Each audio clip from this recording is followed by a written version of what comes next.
oleh Polyeco Digital Insight Institute yang direktur eksekutifnya adalah Bapak Antoni yang sudah ada di sini. Sebelumnya saya ucapkan selamat sore dan selamat datang kembali kepada narasumber kita yang akan menanggapi hasil riset dari Bapak Antoni Leong. Ada Bapak Ansi Lema yang merupakan politisi PDIP, sehat ya Pak ya? Oke. Kemudian ada Bapak Habibur Rahman, politisi Partai Gerindra, yang tadi udah datang duluan sebenarnya dari tadi di bawah. Kemudian ada Bang Didi Pukrianto dari Demokrat. Bapak-bapak mudah-mudahan selalu sehat ya, yang semakin bersemangat untuk bisa meramaikan dinamika politik kita yang dari hari ke hari sepertinya menghangat, kira-kira seperti itu. Baik, teman-teman sekalian, ini sesuai dengan rundown yang diberikan kepada saya untuk mengawali acara kita pada pagi hari ini dan meningkatkan nasionalisme kita sebagai bangsa dan negara. Terlebih dahulu kita akan sama-sama menyanyikan lagu kebangsaan Indonesia Raya. Mohon berkenan kepada hadirin untuk kita berdiri. Luar biasa. Serius, ya kan?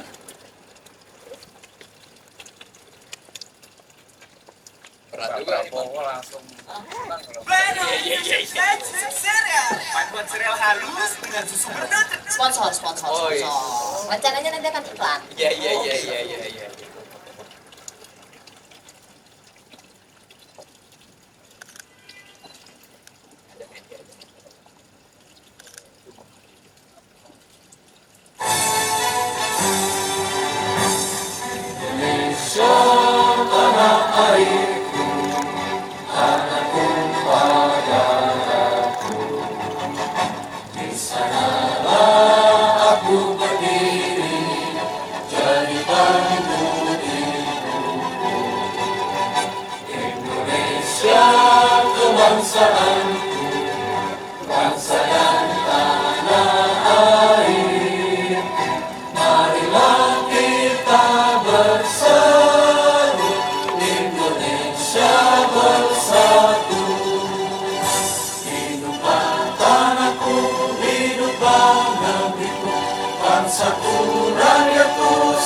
Silakan duduk kembali.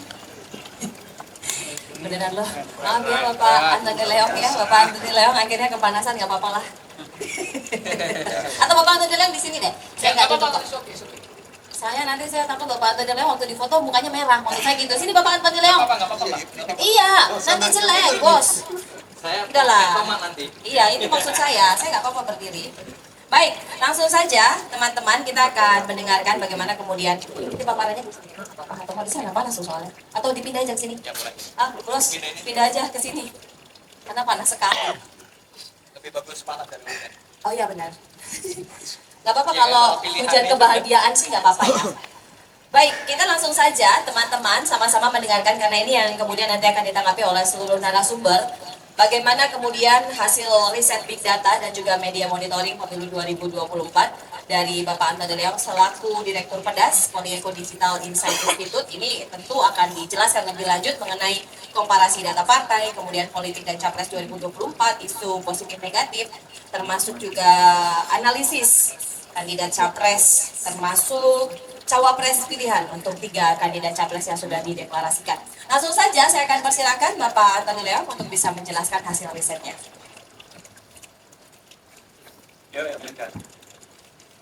Assalamualaikum warahmatullahi wabarakatuh. Selamat sore, salam sejahtera untuk kita semua. Saya ganggu guys. Yang sama-sama kita hormati Bang Ansi, anggota DPR RI Komisi Dapil NTT.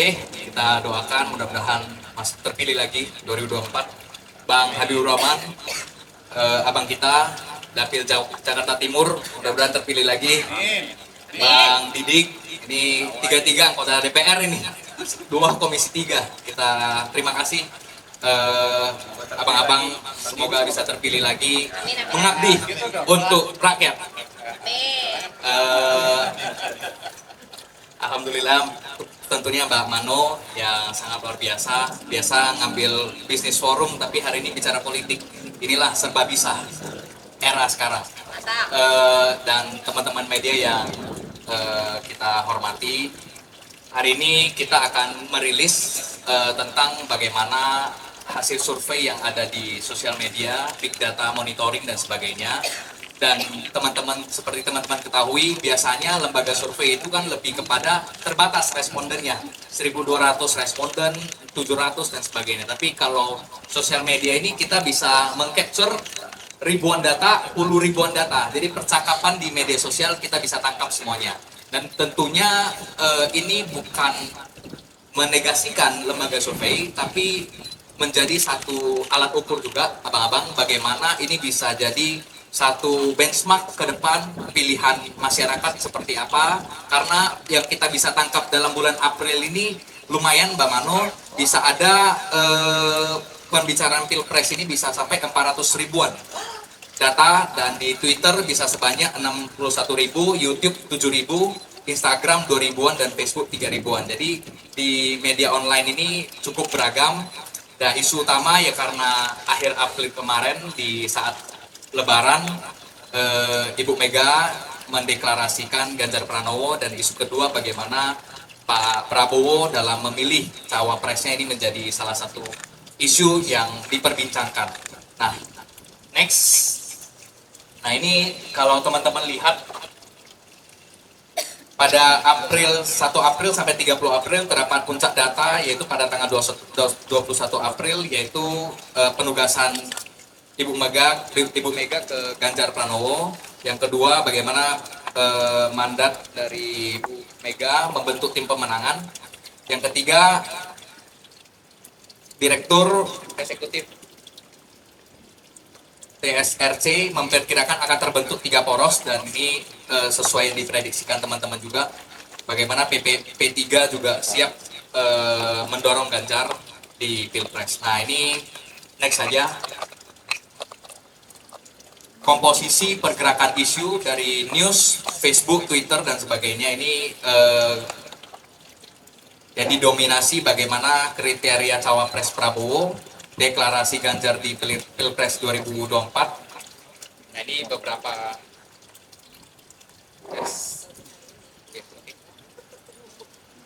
Nah, ini komposisi pergerakan data Pilpres ya. Nah, next saja, Dal. Oke. Nah, ini sentimen keseluruhan yang positif. Nanti kita akan kirim juga ke teman-teman pointernya. Didominasi tetap positif. Positifnya adalah Undang-Undang 17 tahun 2017 dalam kampanye Capres melalui APBN tercantum dalam pasal 325 ayat 3. DPR resmi sahkan Perpu nomor 1 tentang pemilu menjadi undang-undang. Nah, negatifnya ada juga bagaimana video viral kebocoran hasil pemilu di Pilpres 2024. Ini video hoax sih sebenarnya. Dan bagaimana isu penundaan pemilu, tapi saya rasa ini sudah tidak relevan. Dan yang negatif yang lain adalah pemilu 2024, bagaimana ancaman hoax, buzzer politik, dan sebagainya. Nah, next-nya. Nah, ini redaksi dari media yang banyak membicarakan Pilpres. Ada suara.com, ada hadir gak suara? Ini cukup lumayan. Dari Kuat Baca juga ada, Kompas Nasional, Antara, CNN, dan Sindo. Ini beberapa media yang teratas. Next saja. Di Twitter, ini beberapa sampel positif bagaimana KPU menetapkan pemilu. Sentimen negatifnya adalah ya Jokowi cawe-cawe Pilpres, ini menjadi tone yang negatif. Dan negatif lainnya adalah Ketua KPU buka suara beredarnya kabar yang menyebutkan terjadi kebocoran data pemilu. Dan ini meskipun hoax, tapi ini diproduksi terus-menerus, dan ini menjadi salah satu isu sentimen negatif terhadap Pilpres 2024. Nah, ini ada beberapa influencer yang pada Twitter, next down. ada oposisi cerdas, ada Golkar solid, ada Muhkosim yang lambe waras, Gloranius, ini beberapa corong lah di Twitter, ada asumsi juga, ada media. Nah ini analisis lokasi, next dah. Nah ini lokasi spasial, hampir seluruh daerah Indonesia membicarakan soal Pilpres, yang paling banyak tentu di DKI, Jawa Tengah, sisanya ya sosok ya. Nah ini penting untuk teman-teman juga karena hari ini ada dihadiri Bang Ansi, Bang Habib dan Bang Didik. Nah ini nextnya beberapa komparasi jumlah expose. Jadi ternyata strategi dari teman-teman di depan ini sangat luar biasa, Mbak Mano. Bagaimana menggerakkan isu PDIP bisa leading di 21,6% dari total 62.000 data, Bang Ansi. Nah, Gerindra di 20,8%, Demokrat di 10,2, tapi isunya hampir 30.000 data, 29 ribuan, dan diikuti dengan Golkar, Nasdem, PKS, Perindo, dan sebagainya. Ini teman-teman bisa lihat nanti, Golkar bisa 10,1, Nasdem 9,8, PKS 7,8, Perindo 5,1, PKB 4,5, PSI 2,4, PAN 1,8, P3 1,4, Partai Buruh 1,2. Jadi kita menemukan adanya satu korelasi di mana beberapa lembaga survei yang mengunggulkan partai politik, nah ini hampir relevan. Nah yang kita lihat ya saling menyalip itu partai papan bawah, tapi yang di papan atas ya lebih kurang udah hampir sama. Nah ini share of voice, sentimen partai politik, ya kita lihat rata-rata mendominasi sentimen positif, dan nanti teman-teman bisa lihat kalau positif sama netral itu bisa digabung jadi satu data, kalau negatif itu ya sesuatu yang negatif. Nanti teman-teman bisa lihat angka-angka pastinya. Dan yang selanjutnya ini bagaimana expose calon presiden, Abang. Pak Ganjar di 40.652 data, leading di 31%, sementara Prabowo Subianto di 38 ribuan data di angka 29%, sementara Anies Baswedan di 28%, 36 ribu. Jadi ini adalah exposure dari kandidat calon presiden 2024, diikuti dengan Erlangga, Sandi Uno, Puan Maharani, Ridwan, dan AHY. Dan ini kita lihat bagaimana sentimen dari percakapan di media sosial ini yang menyebut kata-kata Ganjar Pranowo. Dan ini lebih kurang hampir sama ya dengan lembaga survei yang dirilis sekarang, dan ini bisa jadi salah satu kekuatan. Tapi nanti di temuan akhir kita berkaitan dengan cawapres ada sedikit perbedaan. Nah, share of voice dari Capres 2024 ini didominasi Ganjar Pranowo di positifnya 70%, Prabowo 63%, Anies 47%. Nah, ini salah satu PR juga, Bang Didi, Bang Taufik hari ini dari Partai Demokrat hadir. Ya, ini PR kita adalah bagaimana meningkatkan sentimen positif dari kandidat Anies misalnya. Nah, ini bisa jadi salah satu bahan kita, diskursus kita. Erlangga 73%, Sandi Uno 65%, Puan 73%, RK 76%, AHY 60-an.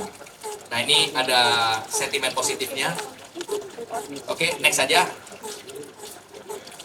Nah ini Ganjar, pilihan isu positif Ganjar Pranowo. Positifnya adalah PDIP telah resmi mendeklarasikan Ganjar. Gubernur Jateng Ganjar Pranowo menyebutkan akan ada banyak partai yang mendeklarasikan dirinya sebagai calon presiden, termasuk P3 sekarang. Yang ketiga adalah baliho Ganjar Capres 2004 dinilai belum masuk pelanggaran pemilu. Ini termasuk isu yang positif. Yang negatifnya adalah Ketua DPP Partai Golkar menilai keputusan P3 mendeklar Ganjar Pranowo itu tidak sesuai komitmennya terhadap KIB. Kelamaan deklarasi dukung Capres Ganjar beresiko tak dapat VVIP di gerbong koalisi PDIP. Ini termasuk isu yang negatif. Dan yang terakhir adalah gegara jabat Gubernur Jateng Ganjar Pranowo terhambat safari politik. Ini jadi salah satu challenge juga kepada Bang Ansi dan kawan-kawan nantinya. Nah, Prabowo Subianto, isu positifnya adalah mengajak seluruh masyarakat untuk tenang jelang pemilu 2024. Pernyataan tersebut diungkap Prabowo dalam acara reuni akbar dan halal bihalal bersama purnawirawan TNI Polri yang diselenggarakan di Jogja Expo Center. Ini luar biasa Bang Habib, exposure-nya, dan Prawiro Indonesia siapkan strategi pemenangan Prabowo. Ketum PBB memberikan sinyal dan mendukung Prabowo Subianto. Isu negatifnya adalah pemberitaan merespon wacana berkembang duet Prabowo dan Gibran. Media menggunakan frasa judul negatif, yaitu Jokowi respon wacana duet Prabowo Gibran. Yang logis aja lah. Artinya ini bisa di isu yang negatif juga. Yang beredar video media sosial, netizen menayangkan situasi yang terjadi di tubuh Partai Gerindra Sumsel. Ini termasuk yang negatif Bang Habib. Karena Akbar Alvaro ya yang dikeluarkan dari Partai Gerindra karena ada sentimen negatif di sana. Anggapan elektabilitas Prabowo Subianto tercapres di Pilpres 2024 belakangan menjadi yang teratas dari berbagai lembaga survei, tapi masih di posisi yang belum aman. Nah, isu soal Anies Baswedan, PKS menyatakan tetap berfokus memenangkan Anies dalam pemilu, mulai mendeklarasikan kandidat bakal capresnya. Terakhir, P3 menyatakan dukungan terhadap Ganjar Pranowo, dan ini ada implikasi positif terhadap Anies juga. Bagaimana Ketua DPD Partai Demokrat Jambi, Masyuri, menegaskan kembali komitmen partai yang dipimpin AHY untuk mendukung Anies. Ketua Umum Partai Erlangga berpeluang maju mendampingi Anies Baswedan karena ada pertemuan kemarin. Yang isu negatif adalah pengamat politik Ritonga turut menyoroti pengajuan kembali kubu Muldoko CS ke Mahkamah Agung tentang bagaimana Partai AHY Partai Demokrat, Ketum AHY bisa mendukung lagi atau tidak, karena ini kondisi PK. Guru Besar Tata Negara Dini Indrayana yang mengungkapkan satu isu tentang Jokowi cawe-cawe capres ini menjadi isu yang negatif. Sekretaris Jenderal MBI Habib Muhsin mengatakan Ganjar Pranowo bukan lawan yang berat bagi Anies. Nah, ini isu negatif. Next saja.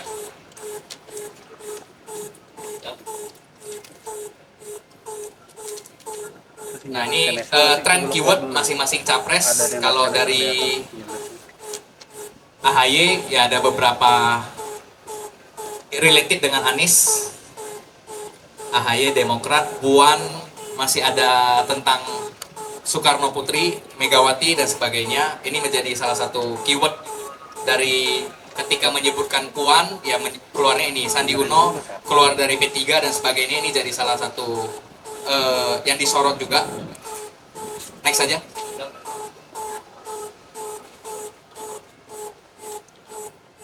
Nah, ini hashtag. Nanti teman-teman bisa lihat. Nah, ini analisis SWOT ya. Dari 3 figur capres. Yang pertama, bagaimana stringnya Ganjar adalah mendapatkan dukungan dari PDIP, P3, dan partai koalisi lainnya, memiliki banyak relawan Ganjar Pranowo, memiliki tipe kepemimpinan rakyat. Opportunitiesnya adalah bagaimana memiliki banyak dukungan dari berbagai partai. Ganjar Pranowo mendapat kesempatan memiliki pasangannya di Pilpres 2024 nanti. Weaknessnya disebut gubernur perusak lingkungan di Wadas. Ini sampai sekarang terus digaungkan, Bang Ansi. Bagaimana tantangannya adalah pernyataan Ganjar Pranowo terkait kasus Piala Dunia yang dapat menjadi ancaman elektabilitas. Jadi adalah satu tantangan Piala Dunia. Yang Prabowo Subianto, strengthnya adalah Prabowo sudah memiliki kekayaan yang didapatkan secara sah. Masuk gak suara kita? Yang kedua adalah Prabowo Subianto mantan komandan Kopassus pada masa Soeharto. Yang ketiga, jabatan Prabowo sebagai Menhan berpengaruh besar dalam menjaga elektabilitas Prabowo. Itu jadi salah satu kekuatan. Prabowo Subianto sebagai Menhan secara tidak langsung memposisikan dirinya adalah sosok yang menginginkan kemajuan Indonesia, bukan hanya obsesi menjadi presiden karena sudah 2 kali kalah bertarung dalam Pilpres. Hal ini juga menjadi salah satu kekuatan politik yang dimiliki Prabowo. Karena kalau dulu ya kita lihat Pak Prabowo menggebu-gebu luar biasa, tapi kali ini santainya luar biasa. Jadi di posisi yang tengah lah saya lihat, dan ini dari salah satu kelebihan Bang Habib. Kalau opportunitiesnya bagaimana Prabowo menjadi salah satu calon yang cukup banyak mendapat dukungan dari generasi milenial dan Gen Z. Prabowo Subianto cukup sering menduduki posisi pertama dan kedua survei yang dilakukan lembaga survei di Indonesia. Weakness-nya lebih kepada tersangkut masalah HAM, dan ini sering diulang setiap pilpres. Kita harapkan ini udah selesai ya. Prabowo tidak memiliki pendamping, ini menjadi salah satu kelemahan. Isu kerusuhan Mei 98 diduga melibatkan Prabowo. Elektabilitas Prabowo cenderung stagnan dibanding nama-nama lainnya.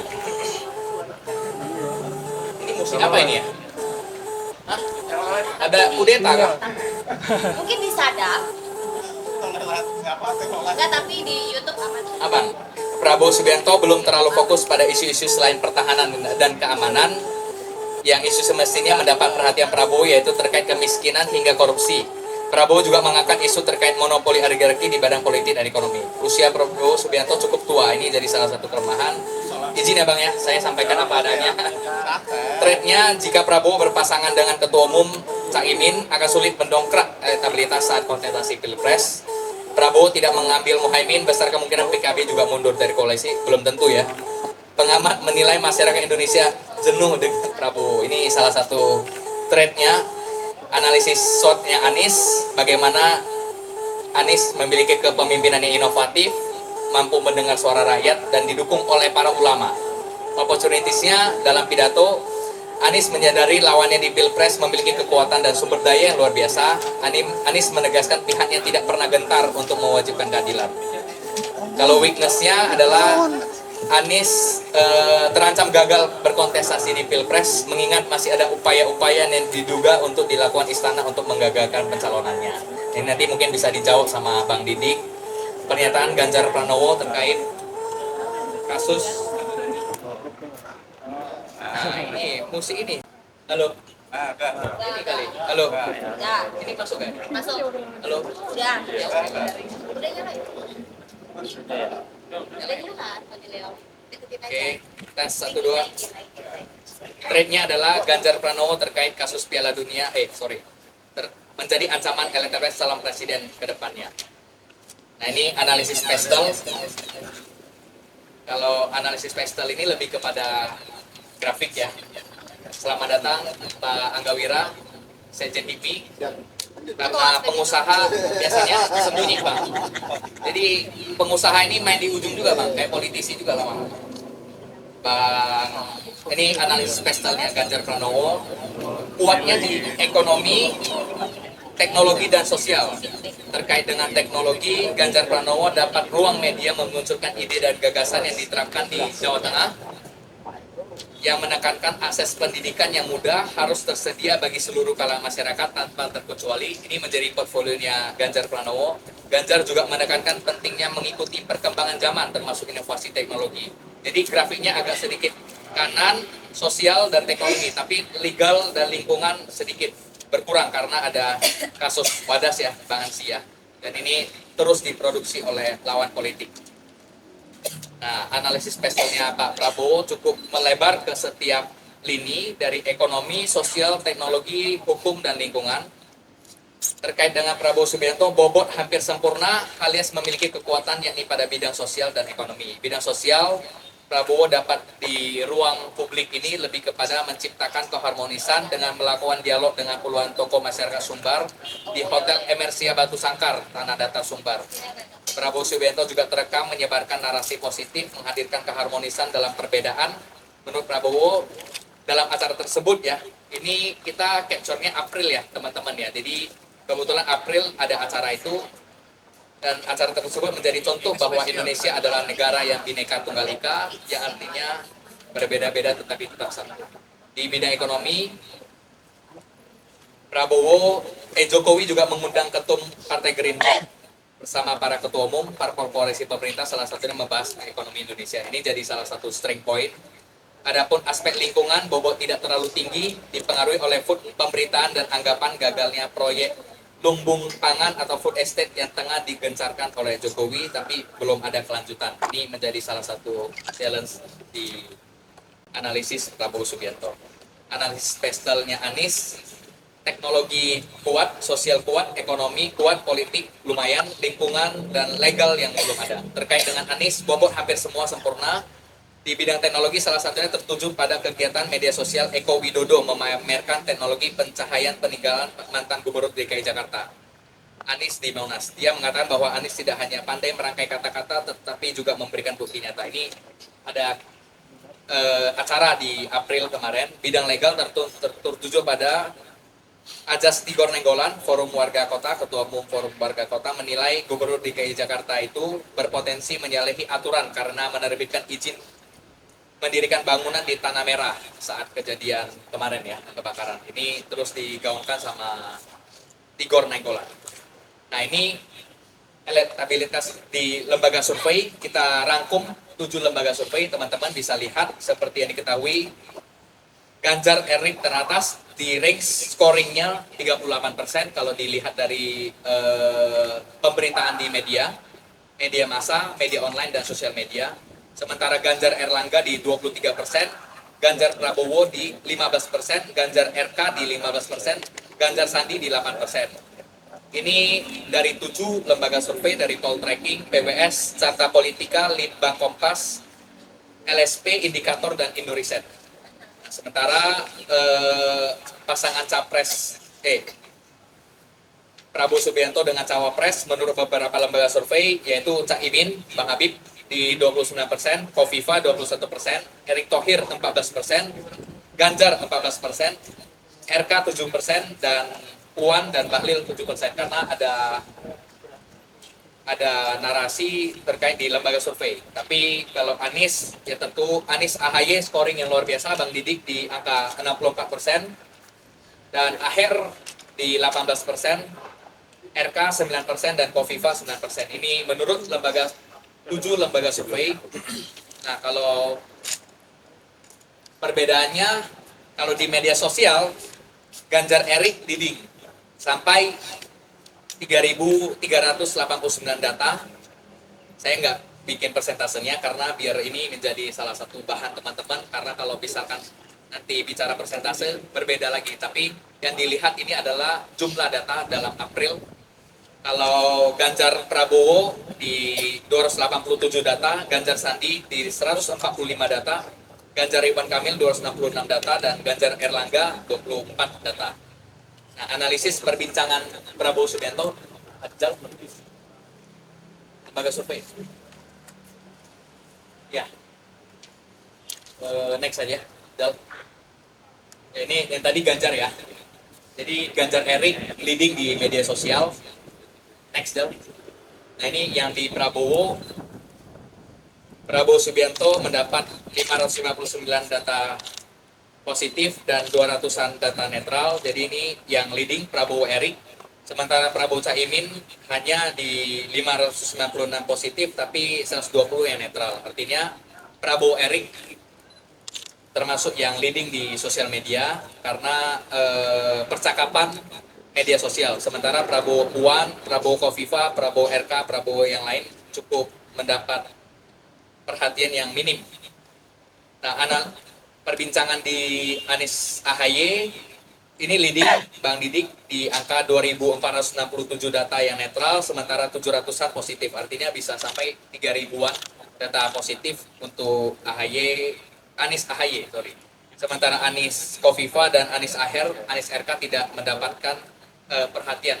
Sementara itu di lembaga survei cukup ada, tapi di media sosial tidak terlalu signifikan. Nah, next, bagaimana sebaran perbincangan Pilpres berkaitan dengan Jokowi. Ini yang mau saya sampaikan adalah bagaimana Jokowi memberikan pengaruh terhadap elektabilitas Capres 2024. Ini cukup signifikan karena ketika Jokowi bicara Pilpres, kayak semut ini, Bang, datanya. Langsung salah satunya adalah warganet sebut Jokowi ikut menjadi pemain yang ingin menentukan dan menjegal Capres 2024. Jokowi disebut terlalu sibuk ngurus Capres dibandingkan utang negara. Ini salah satu jadi bahan juga di media sosial dan salah satu dan cuitan yang lain mengenai presiden yang melakukan endorse bakal calon tertentu disebut kurang bijak. Nah ini analisa terhadap bagaimana Jokowi memberikan pengaruh pembicaraan di media sosial. Dan yang next, bagaimana pengaruh keretakan hubungan Surya Paloh dan Jokowi terhadap kandidat Capres. Ya tentu ini menjadi salah satu isu juga yang diperbincangkan, tapi ya bisa kita simpulkan hubungan Jokowi dengan Surya Paloh di titik terendah tapi belum minus. Dan ini tergantung lagi dinamika politik, kita lihat beberapa hari ke depan. Ya, pengaruh Jokowi dalam elektabilitas Capres, Nextdal, ini beberapa tokoh-tokoh, ada Bang Habib juga bicara, Bang Balil, ya bagaimana Jokowi turut mengendorse Capres ini menjadi salah satu isu. Menjadi isu bagaimana pembicaraan di media sosial. Ini ada beberapa contoh peneliti indikator Presiden Jokowi hendak memberikan kode kepada partai koalisi Ketua Umum Partai Gerindra yang merupakan bakal calon presiden paling pantas meneruskan program-program pembangunan presiden. Nah ini pengaruh dari Jokowi. Kita masuk ke konklusi, nanti teman-teman bisa lihat. Ya ini periode April menunjukkan bahwa PDIP memuncaki exposure parpol di tertinggi di 21,6. Nanti kita kirim ya data-datanya ya. Yang kedua adalah bagaimana sentimen positif tentang pemilu. Yang ketiga adalah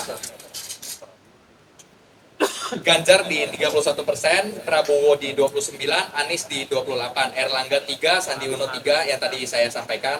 Ini konklusinya teman-teman, nanti teman-teman bisa ambil langsung datanya. Ya mungkin itu Mbak Manu yang bisa saya paparkan.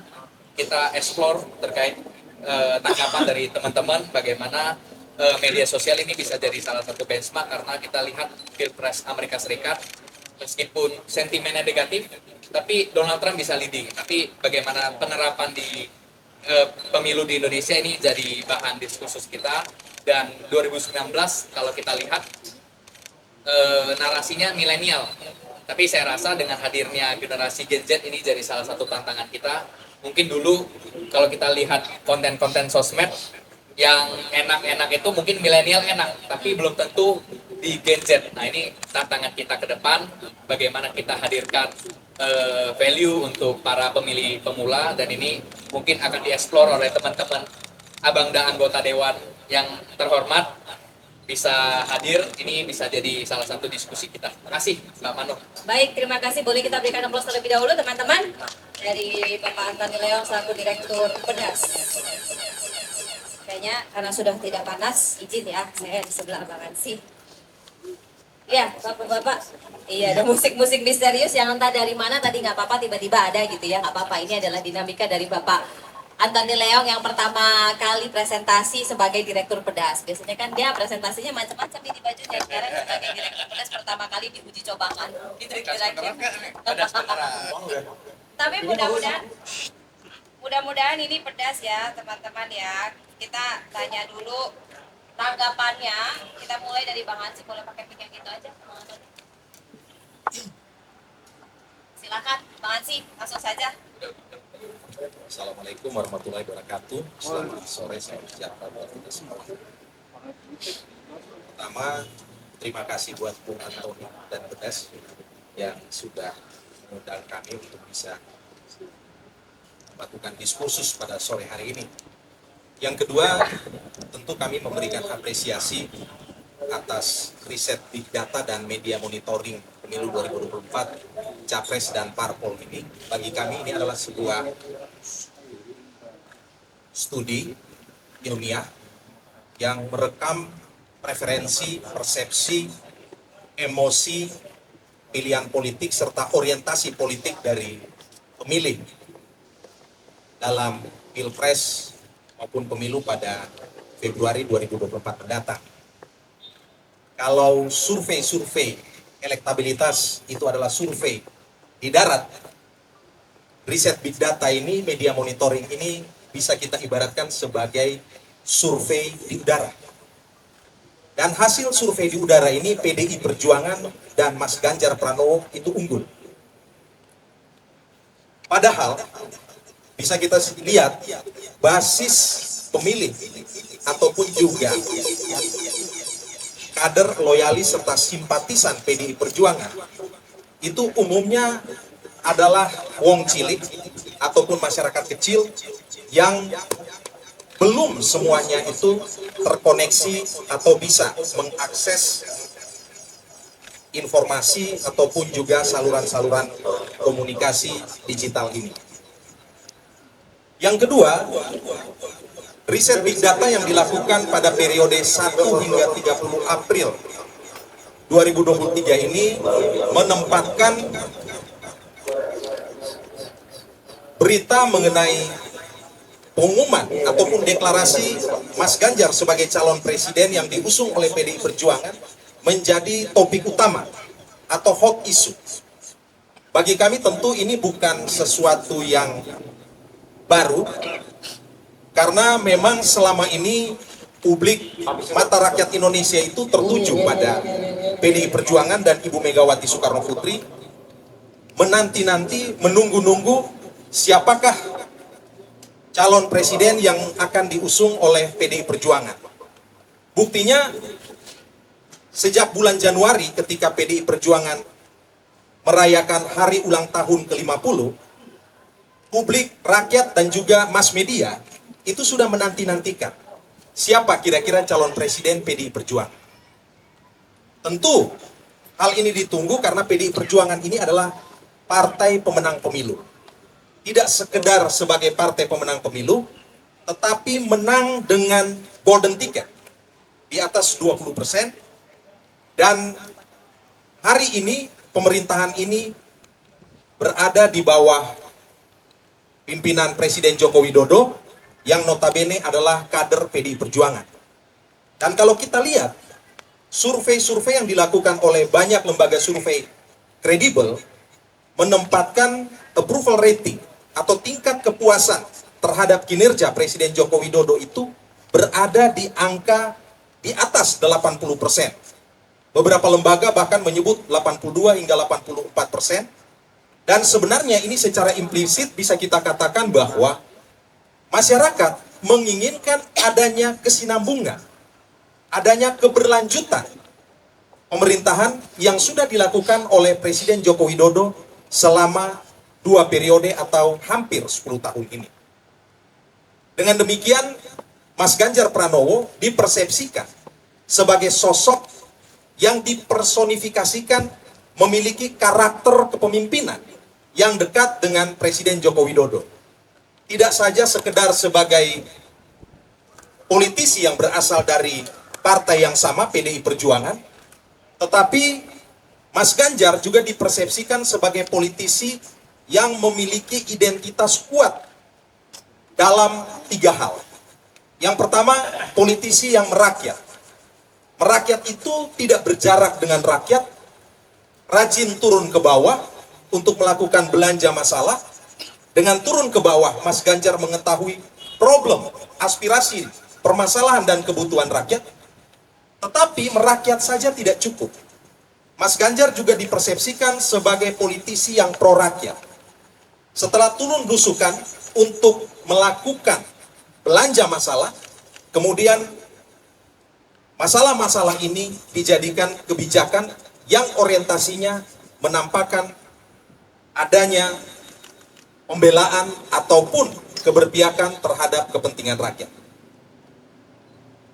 Idiom-idiom ataupun pernyataan Presiden Joko Widodo terakhir dalam pertemuan ataupun juga musrah relawan kemarin menegaskan bahwa Indonesia membutuhkan pemimpin yang merakyat, yang pro rakyat, mengetahui persoalan masyarakat, dan kami merasa Mas Ganjar adalah sosok yang dekat dengan pribadi Presiden Joko Widodo. Lebih dari itu, sebagaimana Presiden Joko Widodo, Mas Ganjar adalah juga calon presiden yang betul-betul berasal dari rakyat biasa. Mas Ganjar dan juga Presiden Joko Widodo bukan berasal dari kalangan elit.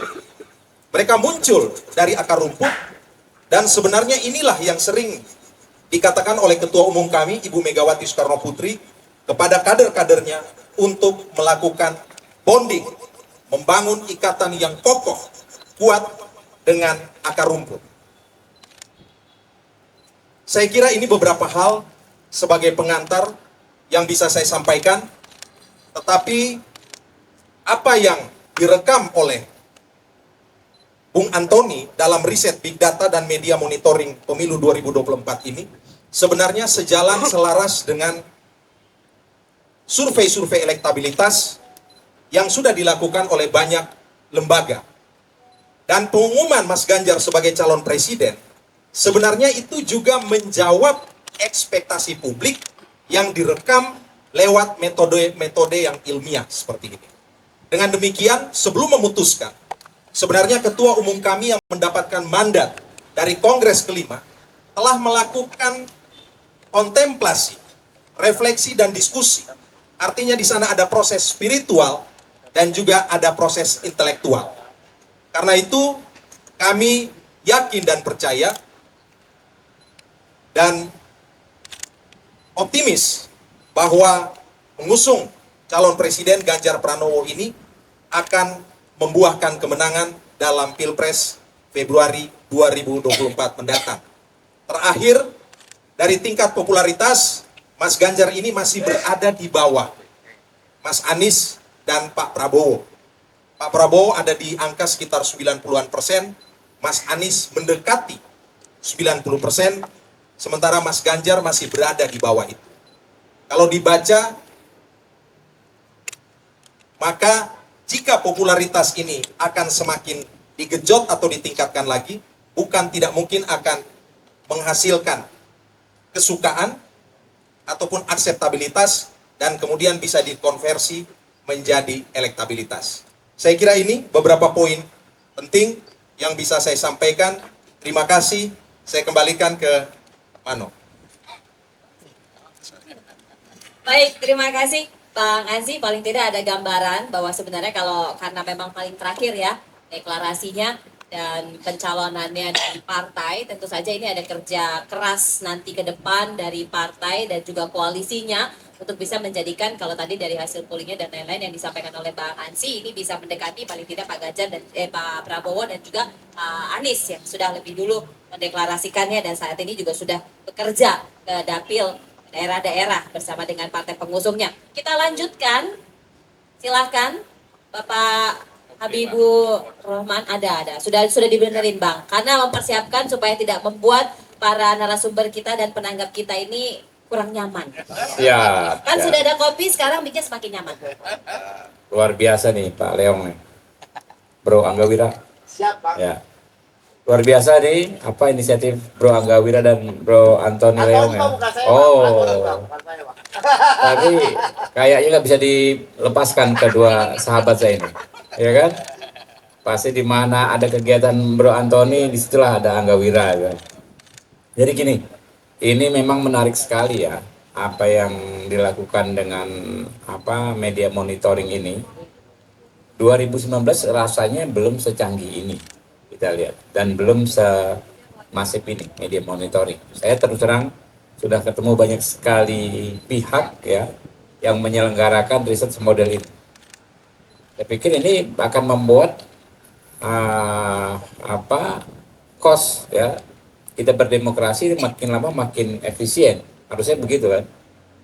Walaupun saya tahu ini mesinnya mahal ini, bro ya, mahal banget ini mesinnya kalau sekarang. Tapi ke depan karena teknologi itu kan pasti lebih efisien daripada aktivitas fisik.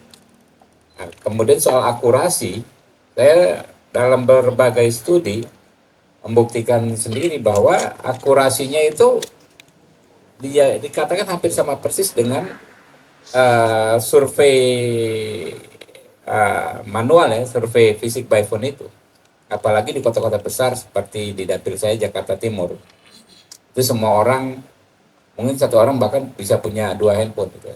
Karena handphone ini bukan barang mewah lagi ya, tapi kebutuhan ya. Orang kadang-kadang dia nggak punya ongkos ya kan, tapi punya handphone gitu kan. Ini suaranya lain nih, yang ini. Karena nanti menimbulkan suara telolet.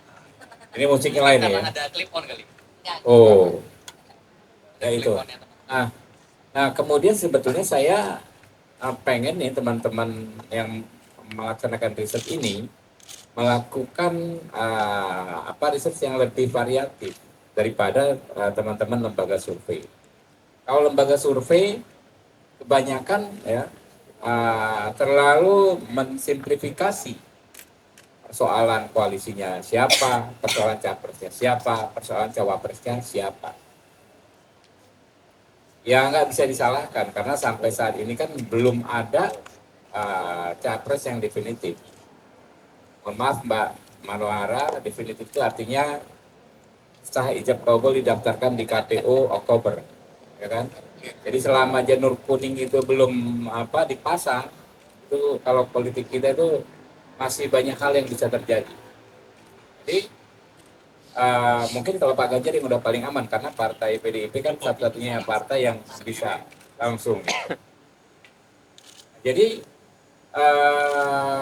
kita pengen sebetulnya ya politisi itu pengen juga mendapatkan hasil soal apa sih yang menjadi perbincangan masyarakat di luar hal-hal yang itu aja tadi. Apa misalnya soal pembicaraan masyarakat yang paling banyak muncul soal kebutuhan pokok, soal keamanan, pertahanan keamanan, soal olahraga misalnya ya, olahraga bagi masyarakat. Itu bagaimana masyarakat memperbincangkannya dikaitkan dengan arah capres dan cawapres. Saya pikir kalau itu ke depan lebih variatif ya, isu yang digarap teman-teman penyelenggara media monitoring ini pasti akan lebih bermanfaat, manfaatnya jauh bertambah buat semua stakeholder politik kita.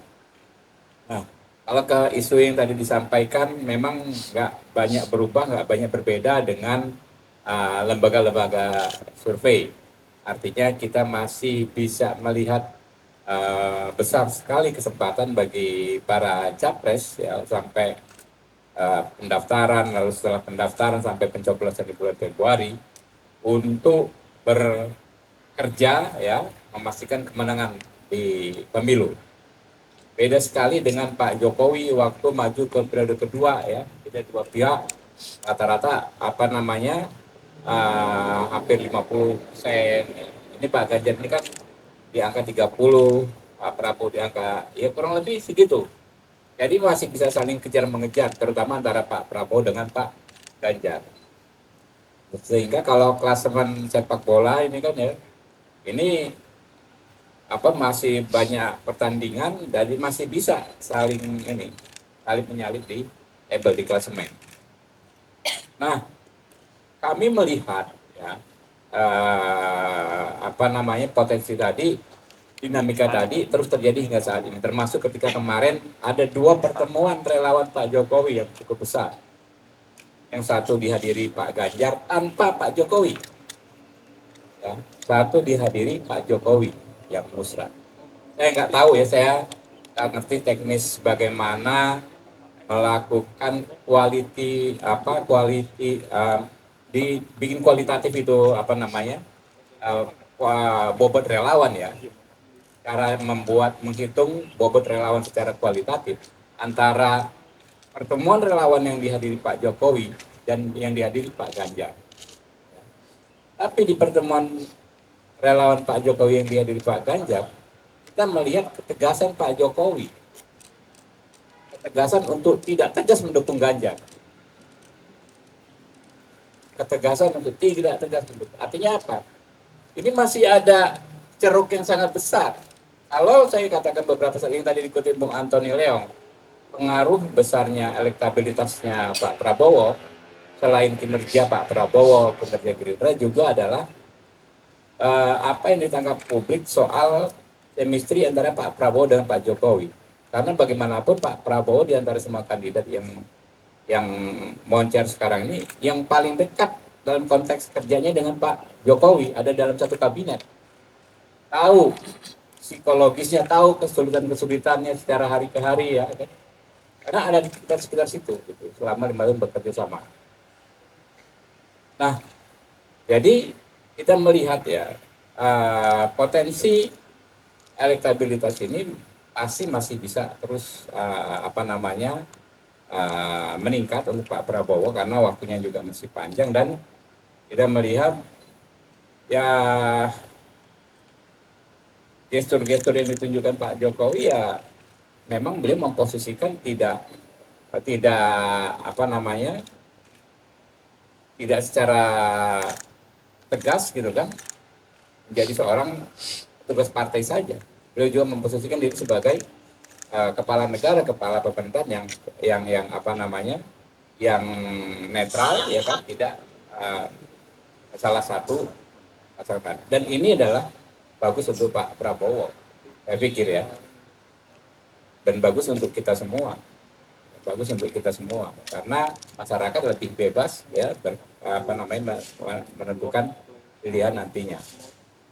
Nah, soal tadi dikatakan ada sign, ada kode-kode disampaikan Pak Jokowi saat musyawarah relawan merakyat dan pemberani. Kalau kita lihat karakter Pak Prabowo, sebetulnya kalau pemberani udahlah orang nggak akan bantah. Ya. Berani ini bukan berani secara personal, berani berkelahi, berani berbukan. Ya, anak orang yang sederhana berani maju bukan. Berani ini dalam konteks melindungi kepentingan bangsa dan negara dalam konteks internasional. Itu yang disampaikan Pak Jokowi.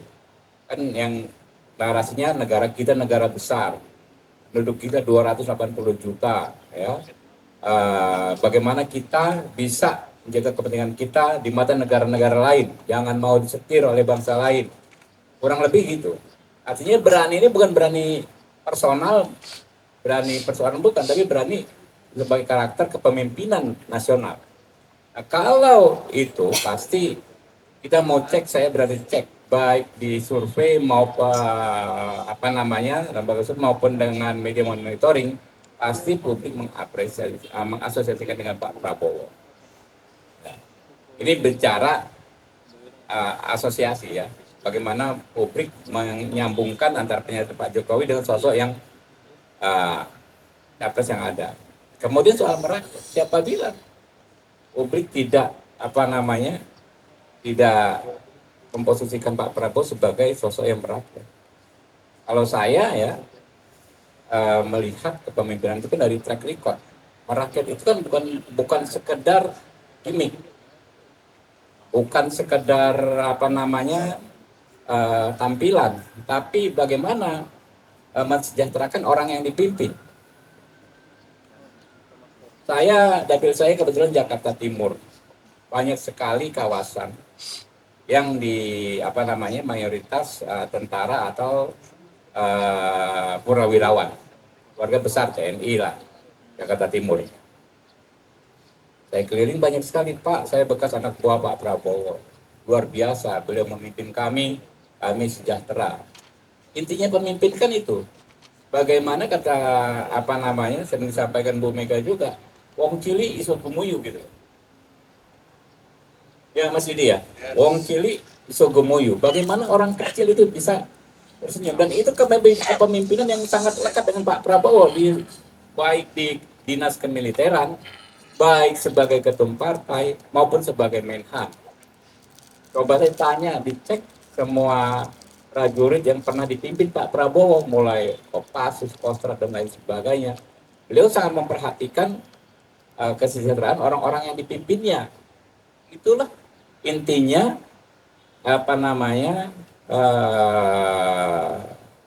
tagline merakyat. Bagaimana mensejahterakan orang yang dipimpin. Itu saya pikir juga ada dan memang ada dalam diri Pak Prabowo. Jadi merakyat dan berani. Nah, berani ini juga dalam konteks internasional bukan asal berani, nekat, tapi orang yang paham. Keberanian dalam konteks mempertahankan kepentingan bangsa dan negara itu harus difondasi ya, didasari oleh pemahaman atas situasi. Kalau kita lihat Pak Prabowo, pasti sudah hafal luar biasa ya, sudah paham luar biasa konstelasi internasional. Kita kadang-kadang aja terbengong-bengong kami ini ya. Saya sering mendampingi Pak Prabowo ketemu tokoh-tokoh dari partai politik lain. Beliau bicara soal situasi internasional yang saat ini yang sebetulnya sangat mengkhawatirkan, tapi kita kadang-kadang kayak kita nggak terasa bagi kita bagaimana tegangnya sekarang ini perang di Rusia dengan Ukraina. Ini diperkirakan singkat, ternyata lama. dan semakin melibatkan atensi negara-negara sekitar situ. Gitu kan. Juga ada ketegangan Amerika dengan China, ketegangan di Laut Cina Selatan, juga ada. Dan ini melibatkan negara-negara yang punya mainan dahsyat itu, nuklir itu. Jadi kalau dari mereka aja dalam konteks masih cyber aja sudah sangat berpengaruh terhadap perekonomian dunia. Kita nggak perlu ngomong kalau kejadian misalnya ada yang tidak bisa mengendalikan diri, kepencet itu tombol, katanya itu yang ada sekarang ini nuklir itu 1000 kali ya dari Hiroshima Nagasaki. Bayangkan. Jadi cyber saja ketika mereka saling ancam-mengancam aja pasti akan sangat berpengaruh secara global. Inilah kita kan negara besar, disampaikan oleh Pak Jokowi. Bagaimana standing point kita, bagaimana posisi kita sebagai negara besar, ikut fakta atau tidak misalnya kan. Serba salah kalau pemimpinnya nggak paham, ikut fakta nanti pas salah pilih ya kan. Kalau tidak juga apakah kita cukup kuat. Nah, itu yang dilakukan Pak Prabowo selama di Kemenhan. Kalau dulu kan orang ngomong, wah nggak mungkin Prabowo akan ada perang dalam 20 tahun ini. Terus meletus di Ukraina gitu kan. Sekarang juga banyak ahli-ahli strategi dunia yang mengatakan ada kemungkinan yang besar bisa terjadi perang. Nah, bagaimana kita sebagai negara besar, ini kan banyak kepentingan orang di kita ya. Banyak sekali kepentingan, mulai sumber daya alam ya, kemudian letak kita, geopolitik dan lain sebagainya. Banyak sekali. Kita seperti apa? Itu kita harus pemimpin yang paham. Kenapa Pak Prabowo tinggi di antara Gen Z dan milenial surveinya? Karena Gen Z ini jangan kita lihat mereka hanya main handphone, tapi di situ di balik dia main handphone mereka juga paham ya situasi yang mengkhawatirkan ini. Mereka bisa jadi lebih paham dari kita hal-hal seperti itu. Kalau saya cek ya, bukan hanya di Indonesia, kekhawatiran generasi muda atas keberlangsungan masa depan bangsanya. Singapura, ya, negara yang kecil itu juga, generasi mudanya itu mempertanyakan akan seperti apa negara kita 50 tahun ke depan. Apakah negara kita masih bisa bertahan 100 tahun ke depan? Nah, itu yang ini. Nah, itulah kenapa saya pikir masih besar lagi ya peluang Pak Prabowo. Tapi di luar itu semua nih Mbak Mano, kami perlu sampaikan bahwa Pak Ganjar Pranowo, ya, Pak Anies Baswedan itu juga adalah putra-putra terbaik bangsa. Mereka tokoh-tokoh terbaik yang ada saat ini. Gitu. Jadi kita nggak perlu tegang, ya. Kita ini ya saya dengan Mas Didi kan, ya kita ini berkompetisi tapi tidak dalam konteks bermusuhan, gitu kan ya. Nanti ada pemilu itu kan cuma tahapan dan jadwal. Ada tahap sekarang ya kan pra pendaftaran, ada tahap pendaftaran, ada kampanye, selesai waktu pencoblosan, habis itu penghitungan, habis itu selesai. Kita kembali sebagai bangsa menghadapi realitas yang ada secara bersama-sama. Karena itu terima kasih. Wassalamualaikum warahmatullahi wabarakatuh. Waalaikumsalam warahmatullahi wabarakatuh. Saya tadi mau ngomong jangan-jangan sebenarnya sudah ada chemistry yang akan terbangun lagi kah ini antara sebelah PDIP. Tapi Pak Prabowo udah bilang, saya kan dicalonkan sebagai presiden. Nah, nanti kita tunggu aja seperti apa. Masih panjang perjalanannya. Mas Didi silakan kalau dari Demokrat, monggo. Ini ternyata nggak bisa lama-lama Bang, jadi yang itu aja biar agak lama. Ya.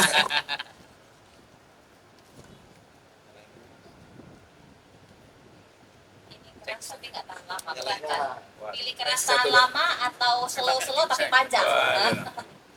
Cek. Benar kan? Terima kasih Mbak Mano. Ya saya ini ke bagian yang terakhir Bu. Tadi menarik yang disampaikan oleh Om Hansilema, kemudian sahabat saya ini Om Dewan yang ganteng ini. Om Dewan. Ini Om Dewan ini paling rajin baik di Komisi 3 maupun di DPR. Gitu. Ini sebelum di DPR pun beliau teman saya juga berjuang ya Om ya dalam beberapa hal. Kita memang beda rumah tapi kita punya visi satu untuk Indonesia. Amin. Hari ini menarik sekali, tentu saya juga terima kasih dan mengapresiasi dari sahabat-sahabat pedas, khususnya Bang Alvan Leong dan Bang Anto, bahwa karya yang kemudian disampaikan kepada kita, yang telah dipaparkan kepada kita, ini bukan hanya memperkaya kasanah kita dalam melakukan sebuah analisa atau menentukan sikap-sikap ke depan.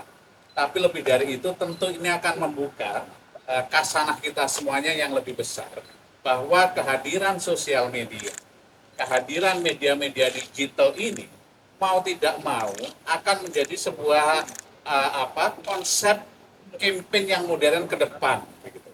Nah, karena apa? Kita tahu bahwa semakin ke depan, kalau tadi Bang Antoni menyampaikan kemudian bahwa dalam perspektif generasi milenial, generasi Z, gitu, pasti tidak bisa dilepas dari gadget.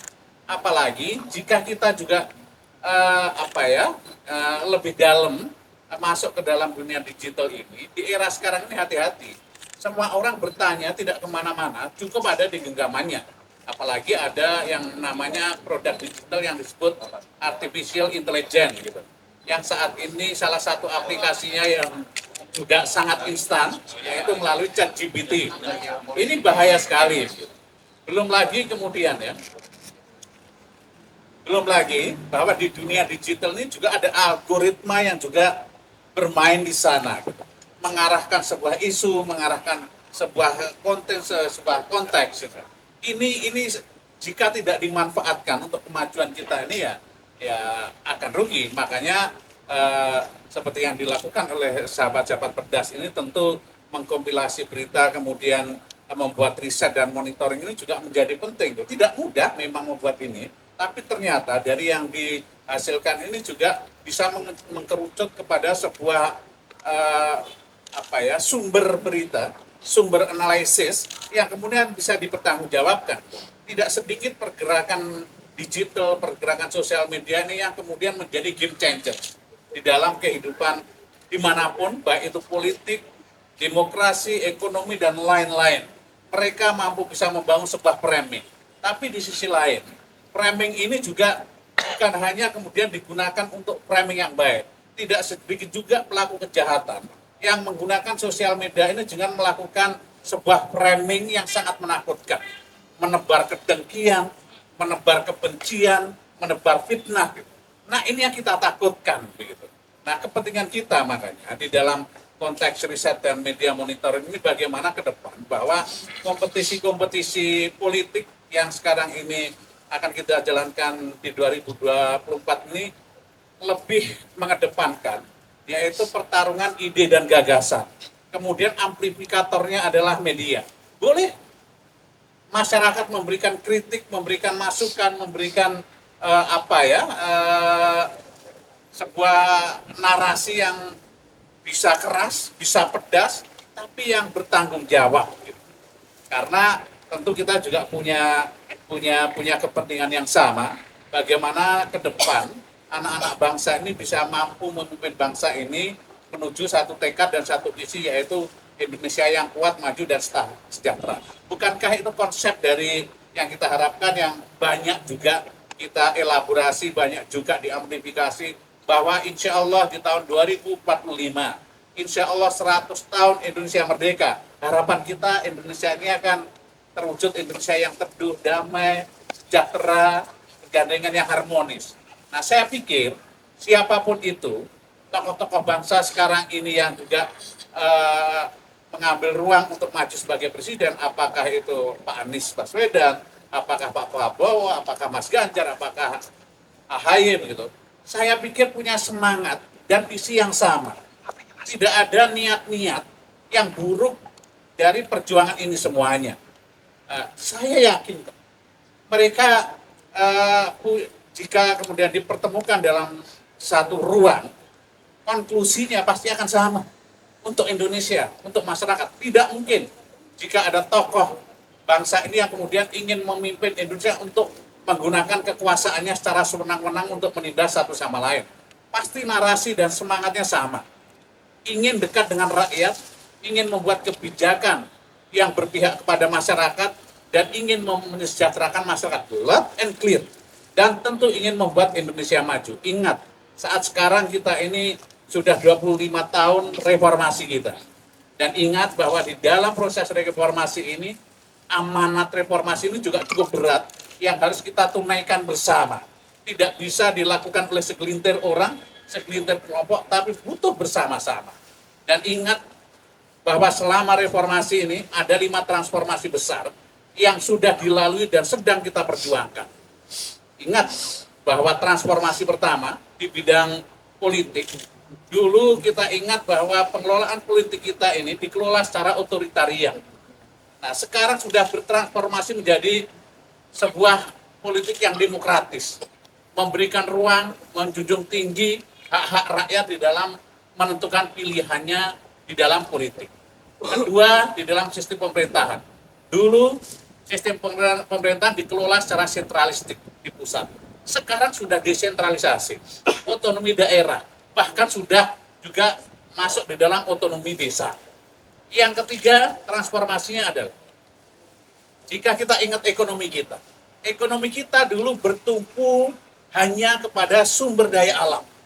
Eksploitasi sumber daya alam pada saat dulu, kemudian juga melahirkan penguasaan ekonomi yang tidak adil dan tidak berimbang, yang hanya berpusat kepada segelintir orang. Nah, sejak reformasi, ekonomi kita bertransformasi ke arah industri, jasa, kemudian sumber daya manusia, tidak hanya berfokus kepada sumber daya alam. Ini artinya apa? Bahwa memajukan sumber daya manusia, memeratakan ekonomi ini menjadi tugas kita semuanya. Iya. Oke, Pak. Oh, saya mau kasih plakat dulu. Oke. Sorry ya, bro.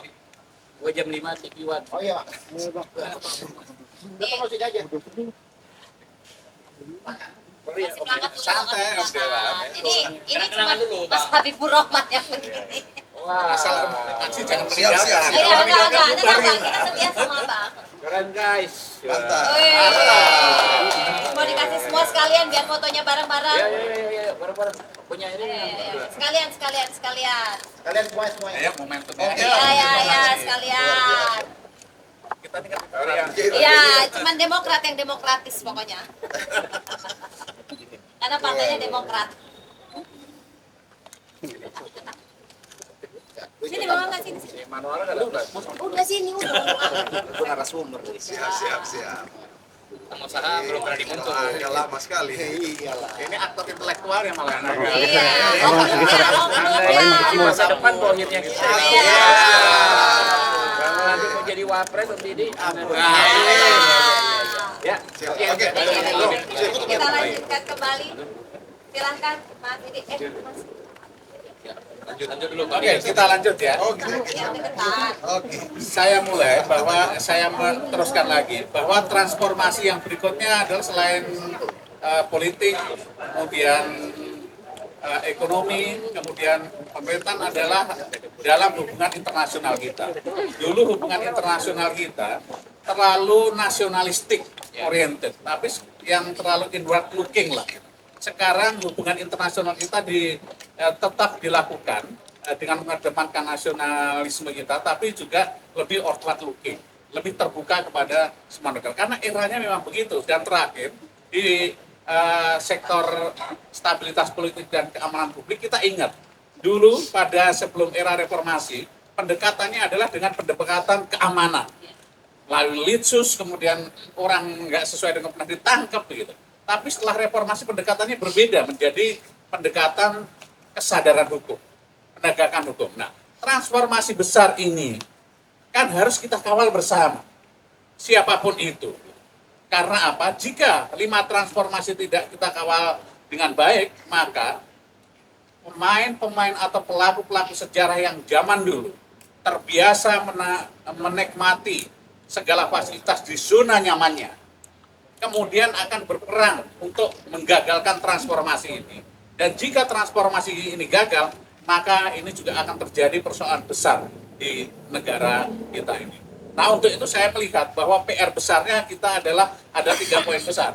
Satu adalah kita harus menciptakan demokrasi yang bersih dan bermartabat, demokrasi yang kuat, kemudian juga dibarengi dengan ekonomi yang kuat dan lebih adil dan merata. Dan tentu yang ketiga, harus digawangi oleh pemimpin yang visioner, cakap, dan kuat. Nah, dalam konteks inilah tentu diskursus hari ini kita bicara terkait dengan siapa calon pemimpin terbaik negara ke depan. Tentu jawabannya adalah kembali kepada masyarakat. Kita tidak bisa menentukan sekarang apakah survei sehebat apapun, apakah media sehebat apapun, juru kampanye sehebat apapun. Jika kemudian berbeda dengan pilihan rakyat, maka itu juga akan menjadi yang tidak menjadi yang terbaik, karena keterpilihan pemimpin Indonesia secara konstitusi dia menjadi hak dan domain rakyat.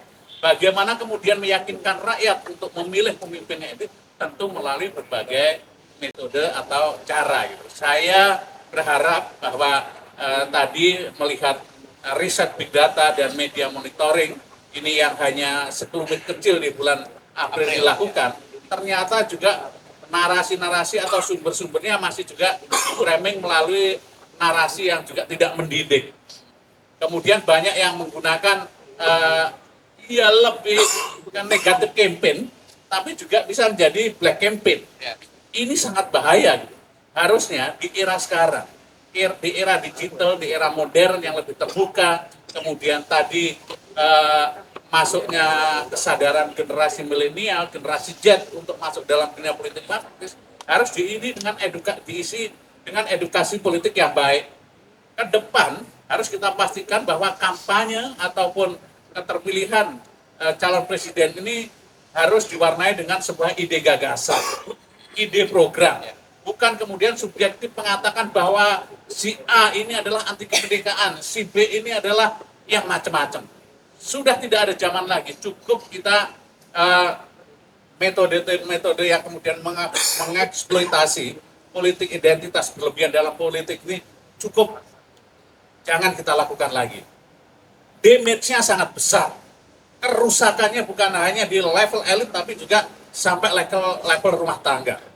Jangan lagi pertarungan politik ini yang harusnya menjadi pesta demokrasi, menjadi sesuatu yang bisa dinikmati oleh rakyat, justru menjadi korban buat rakyat.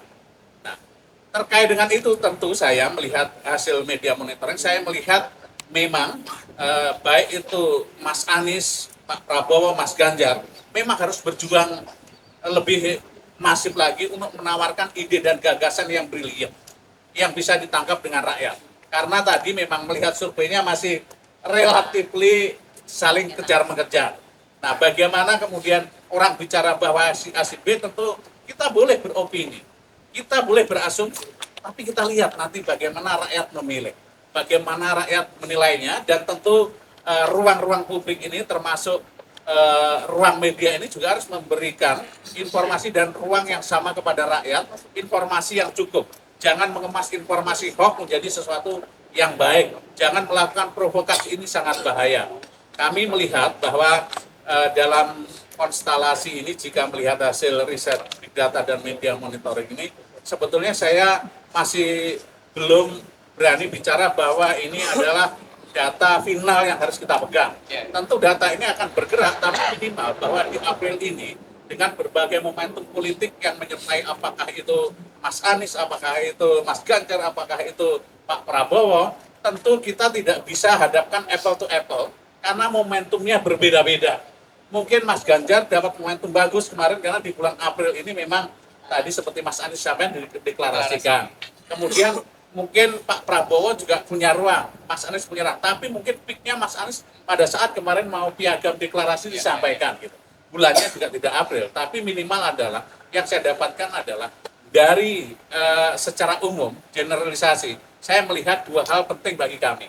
Satu, bahwa ternyata gitu Mas Anies pun gitu dari yang di riset oleh teman-teman Rebras ini juga masih punya hope yang sangat besar dihadapkan dengan Mas Ganjar dan Pak Prabowo. Memang kami berbeda warnanya, nilai perjuangannya. Jika kami melihat tadi, mendengar dari Mas Ansy sama Om Habib, bahwa narasi yang diangkat beliau adalah keberlanjutan. Kami agak berbeda, kami mengangkat memang perubahan. Nah, ini juga bukan kemudian narasi yang emosional gitu. Narasi atau konsep atau semangat perjuangan ini kami dapatkan juga dari yang disebut Mas Ansi tadi, dari masyarakat di bawah, dari wong cilik, hasil riset, hasil aspirasi semuanya kami, karena kami menyadari partai politik itu juga menjadi agregator politik.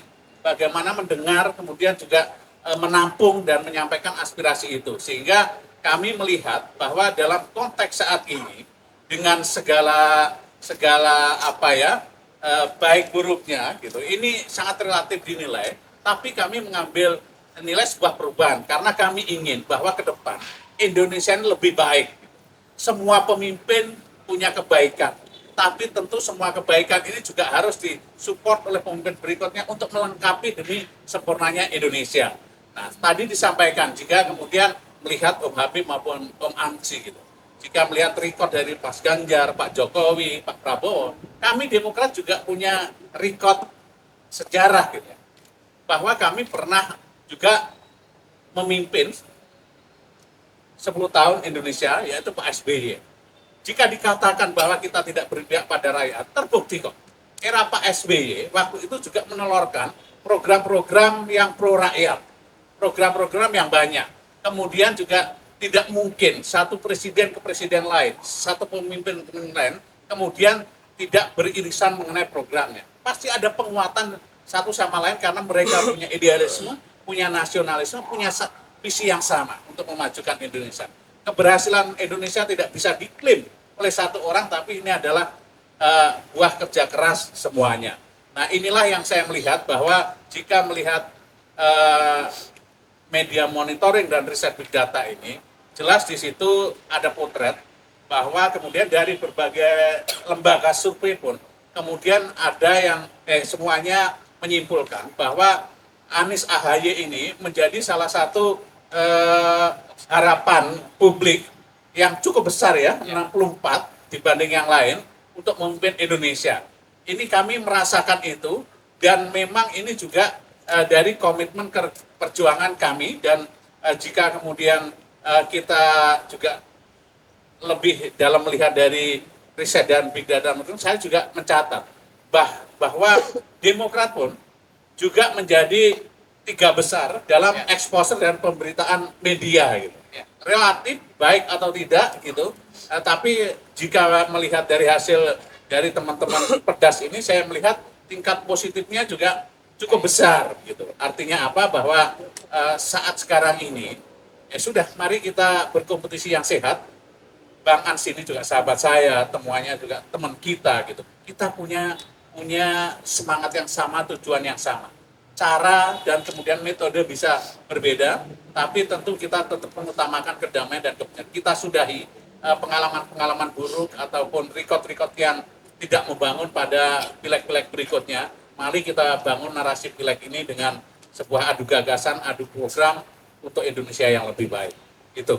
Terima kasih.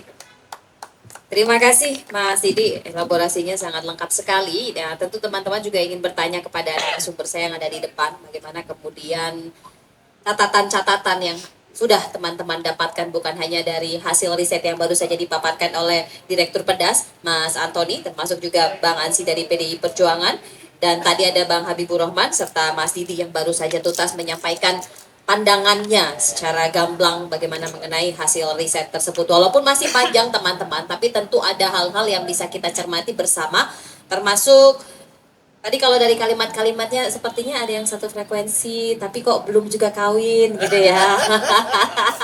Sepertinya sudah ada tanda-tanda kebersamaan, tapi kok nyatanya masih belum juga duduk bersama. Nah, ini nanti silakan teman-teman langsung saja tanyakan kepada narasumber. Monggo teman-teman yang mau bertanya, karena ini adalah kesempatan teman-teman untuk menanyakannya. Kalau enggak nanti saya yang tanya gitu ya. Tapi saya tanya dulu deh sambil teman-teman bertanya. Mas Ansi, ini kan masih panjang memang benar ya. Tapi apakah sudah ada pembicaraan di internal gitu kan ya, dari calon-calon yang tadi sudah disampaikan oleh Mas Antoni, kan ada banyak begitu ya. Apakah sudah jadi bahan pertimbangan juga? Atau bisa jadi yang nggak terekam di Oh ya. sosmed, ya jadi Iya, bisa jadi memang itu adalah pembicaraan ruang tertutup empat mata begitu ya. Atau di terbatas internal. Ya, Mano, kalau untuk mengerti, membaca langkah politik PDI Perjuangan terkait dengan calon wakil presiden, rujukannya itu adalah pada saat deklarasi dan pada saat pidato yang disampaikan Ibu Ketua Umum. Saat itu, Ketua Umum kami, Ibu Megawati Soekarno Putri, hanya bicara capres diusung oleh PDI Perjuangan, Mas Ganjar. Sama sekali Ibu tidak bicara soal cawapres. Ini secara implisit bisa dimengerti PDI Perjuangan itu bersikap inklusif, membuka diri untuk berkomunikasi, berdiskusi, dan bekerja sama dengan partai politik lain dalam mengusung calon presiden dan calon wakil presiden. Yang kedua, PDI Perjuangan memahami betul mengurus 270-an juta penduduk Indonesia dengan kompleksitas masalah lokal, nasional, global, geopolitik, ancaman krisis energi dan pangan, ini tentu membutuhkan banyak kepala, membutuhkan banyak tangan-tangan. Dan dengan demikian, selain bersikap inklusif, PDI Perjuangan juga menyadari bahwa butuh gotong royong. Jadi dua kata kunci, kami bersikap terbuka, tetapi juga bersedia untuk bergotong royong. Namun tentu PDI Perjuangan tidak ingin membangun istana pasir. Karena itu, kerjasama politik untuk mengusung capres dan cawapres PDI Perjuangan tentu harus dibangun di atas fondasi atau landasan nilai, visi, dan ideologi yang kokoh. Karena bernegara ini tentu rujukannya jelas, ideologi, konstitusi, dan aturan-aturan selanjutnya. Dan yang pasti, pasca deklarasi Mas Ganjar sebagai calon presiden, politik kemudian bergerak dinamis, Pak. Bandul dan pendulum politik itu mulai bergeser. Konstelasi politik pun juga mengalami dinamika, dan pada saat itu Ketua Umum kami itu menugaskan kepada Mas Prananda Prabowo, Kepala Situation Room, untuk memonitor, untuk menganalisis berbagai dinamika, berbagai realitas sosial yang terjadi, dan kemudian mempertimbangkannya dan mengkalkulasinya. Sehingga kemudian kalau ditanyakan apakah sudah ada bocoran, tentu hari-hari ini PDI Perjuangan itu masih betul-betul berpikir secara cermat, ya, menghitung secara detil, karena memilih presiden dan wakil presiden ini tidak sekedar mempasang-pasangkannya.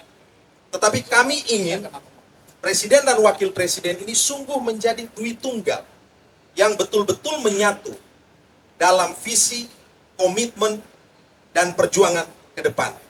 Yang pasti, PDI Perjuangan akan memeriksa integritas dan juga rekam jejak serta track record nama-nama yang sudah muncul hari ini. Karena bicara politik, Mano, itu tidak sekedar how to get power. Tidak sekedar orientasi pada menang kontestasi. Politik adalah juga menyangkut how to use power. Bagaimana kekuasaan dan otoritas yang sudah dimiliki ini bisa digunakan dalam bentuk kerja-kerja yang hebat. Kalau kita merujuk pada banyak survei, saya kira tidak banyak pemimpin di negeri ini yang hampir 10 tahun bisa memiliki tingkat kepuasan atau approval rating di angka 80% lebih. Saya kira para pendahulu kita mungkin hanya ada di sekitar 40 atau tidak sampai 50%. Itu berarti apa? Itu berarti agenda pembangunan, pelayanan publik, dan pemberdayaan rakyat itu on the right track. Dan itu direkam secara baik. Dan survei Big Data Media Monitoring Pemilu 2024 ini, saya lihat tone ataupun share of voice-nya itu positif. Ini menimbulkan harapan dan optimisme kita bahwa ruang publik itu harus diisi dengan gagasan-gagasan yang cerdas dan bernas. Kandidasi, kontestasi ini harus didorong menjadi kontestasi berbasis visi dan program kerja. Tetapi ingat, kita harus tetap memeriksa integritas dan kapasitas serta rekam jejak calon-calon kita. Apa itu integritas? Integritas itu menyangkut relasi antara seorang pemimpin atau calon pemimpin dengan nilai-nilai utama yang hidup dalam diri. Itulah integritas. Komitmen perjuangannya, ideologinya, visinya, pantang menyerah, keberaniannya, itulah integritas. Disiplinnya, tapi integritas saja tidak cukup. Harus juga memiliki kapasitas. Apa itu kapasitas? Kapasitas itu adalah kemampuan seorang calon pemimpin atau pemimpin untuk memikirkan konsep-konsep pembangunannya dan kemudian memiliki kemampuan untuk menerjemahkan dalam tindakan konkret. Hari ini mungkin banyak calon pemimpin atau pemimpin kita yang bisa berkata-kata. Tetapi tantangan kita ke depan adalah tidak sekedar mengucapkan kalimat dan kata-kata, tetapi mengucapkan kalimat dalam tindakan nyata.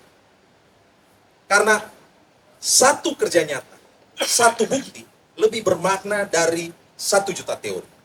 Karena itu terus terang, kalaupun masyarakat Indonesia sudah membaca, mendengar, merekam visi, gagasan, orientasi pembangunan yang disampaikan oleh calon presiden, menurut saya tidak cukup.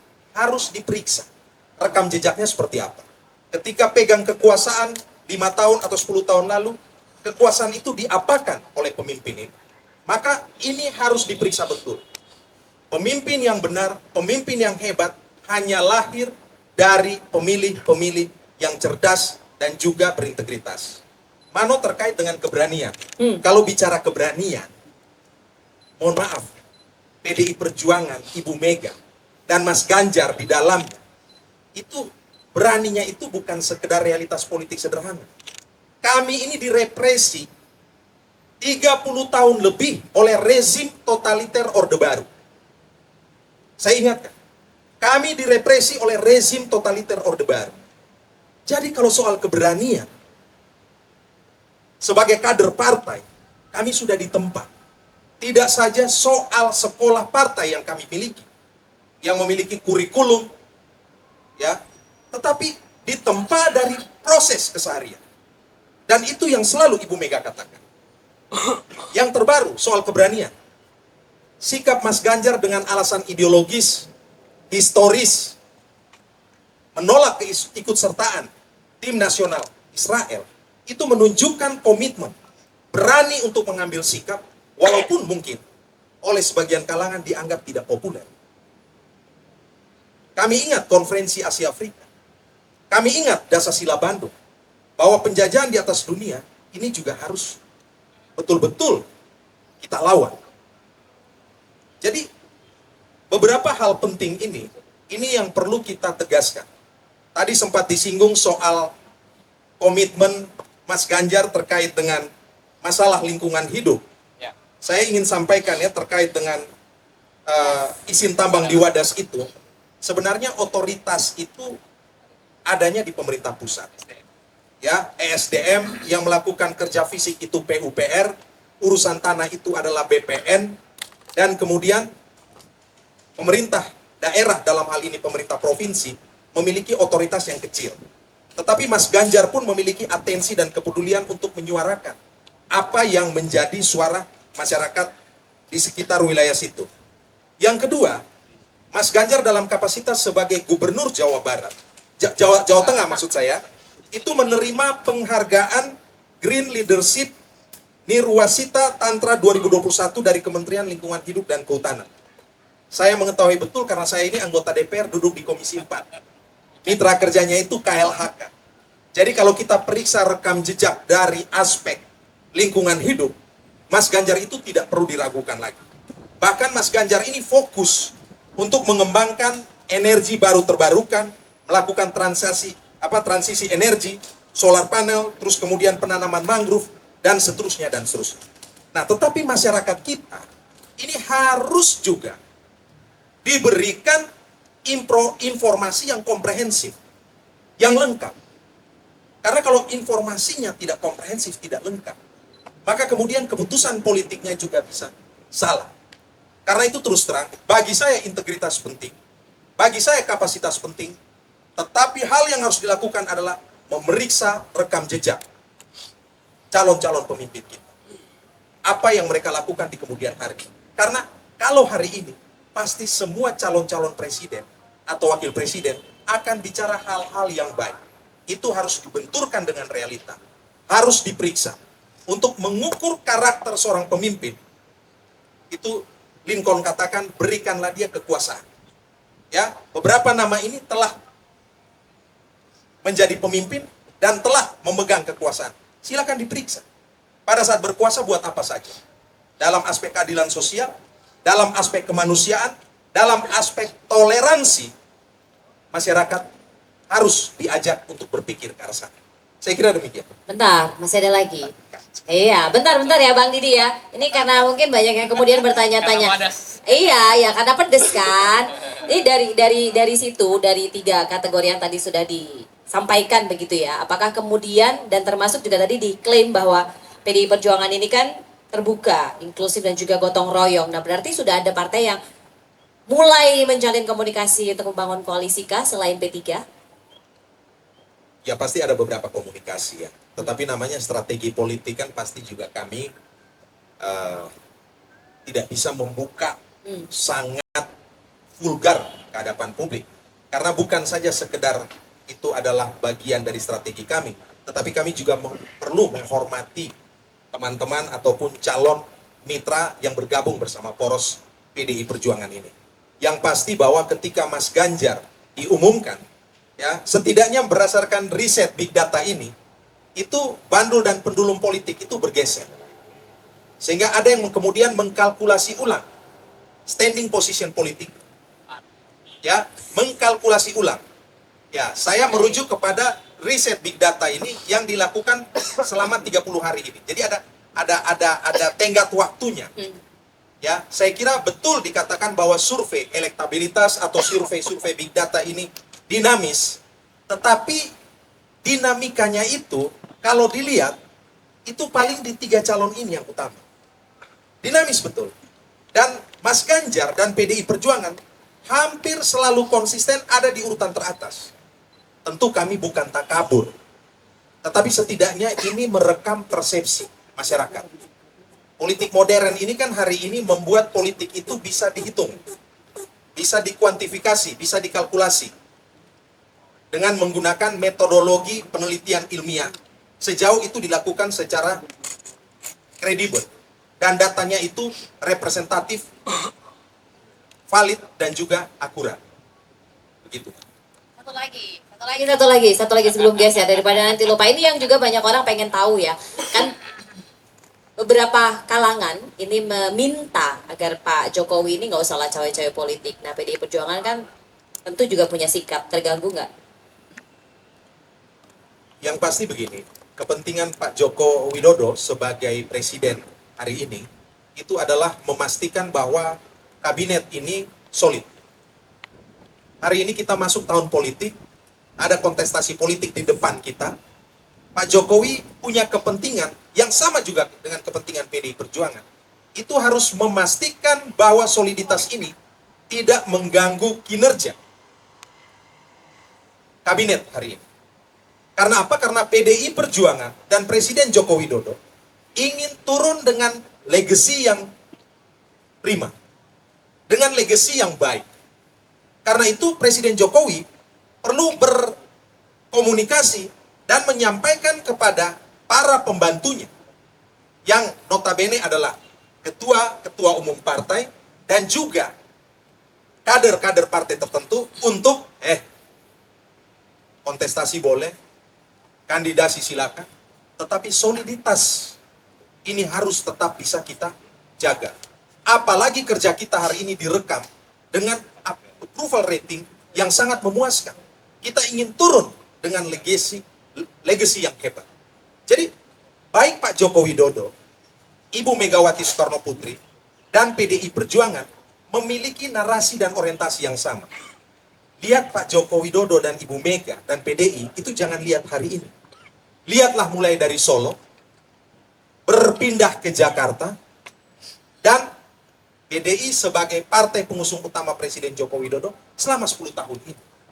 Prosesnya sudah relatif panjang. Jadi bukan baru di ujung 2023 menjelang 2024 ini.